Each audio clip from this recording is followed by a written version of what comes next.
Ar tau pažįstamas tas jausmas, kai išoriškai lyg ir viskas tvarkoje, turi darbą, stogą virš galvos, šeimą, bet kažkodėl jautiesi taip lyg pamažu nyktum. Tarsi gyventum kažkieno kito gyvenimą. Tarsi būtum užstrigusi tarp neblogai ir nebegaliu taip. Viduje tylus ilgesys, kad kažkas turi būti kitaip, giliau, tikriau, gyviau. Bet pokytis gąsdina. Kyla mintis, o kas, jei viską prarasiu?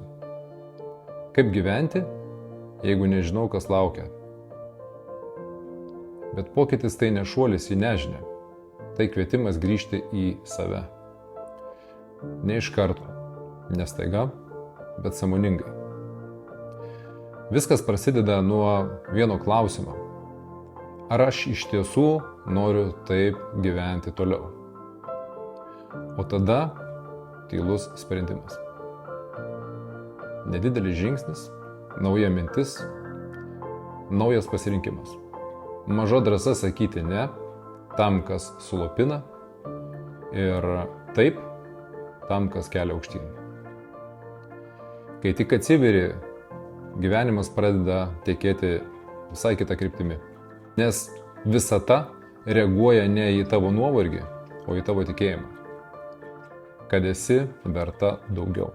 Ir taip, bus nejauku.